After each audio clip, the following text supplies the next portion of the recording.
From the national newsroom of the Canadian Press, I'm Lisa Laporte. Some retailers are warning of empty shelves come holiday shopping season if labor disruptions at Canada's two largest ports continue. Retail Council of Canada's Matt Poirier says 4 days of port disruptions cause ripples in the supply chain that add up to about a month in delays, adding retailers could face a staggering impact on the holiday season. A lockout at BC ports is in its fourth day, while a workers' strike at two container terminals in Montreal has left them closed indefinitely. A new report says average asking rents went down nationally in October on a year-over-year basis for the first time in more than 3 years. The report from Rentals.ca and Urbanation finds average asking rents across Canada sat at $2,100 in October, down 1.2% from the same month last year. It's the first national decrease since July 2021. The decline is mainly concentrated in the major urban centres, with cities like Toronto, Vancouver, Calgary, and Montreal seeing rent decreases. Overall, Urbanation President Sean Hildebrand says it is rare for rents to decline year over year at the national level, but predicts the trend will continue in the short term as the economy weakens. Michelle Zedekian, The Canadian Press. Canadian business groups say a second Trump administration is expected to be tougher on trade than before.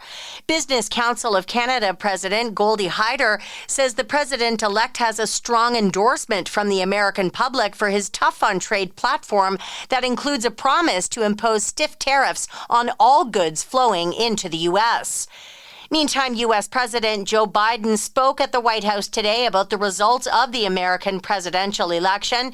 He says the results don't reflect on his party's character. Setbacks are unavoidable, but giving up is unforgivable. We all get knocked down. But the measure of our character, as my dad would say, is how quickly we get back up. Remember, a defeat does not mean we are defeated.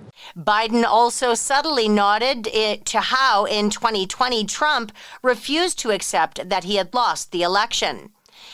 And monkeys are on the loose in South Carolina. They're not infected with any disease. They're harmless and a little skittish. That's what the Yemassee, South Carolina Police Chief Gregory Alexander says about the 43 rhesus monkeys that escaped from a medical research lab this week. A new employee at the facility is getting the blame for not closing their cage door all the way.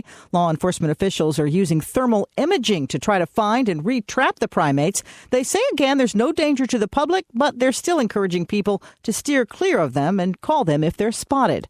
Sherry Preston, ABC News. This is the Canadian Press. In sports, the Winnipeg Jets host the Colorado Avalanche in NHL action tonight, while Montreal is in New Jersey.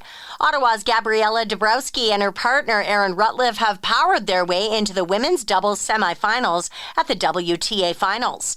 And Canada's soccer coach Jesse Marsh has been putting a group of North America-based players through their paces at a camp in Toronto.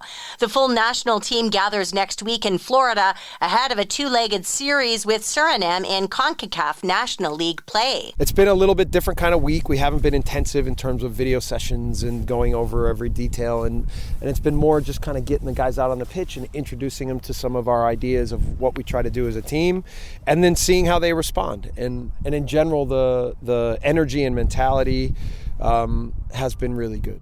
The Canadian men are ranked 35th in the world, while Suriname is ranked 136th. From the Canadian Press, I'm Lisa Laporte. Thanks for listening. Don't forget to follow and subscribe. For more of today's top stories, visit thecanadianpressnews.ca.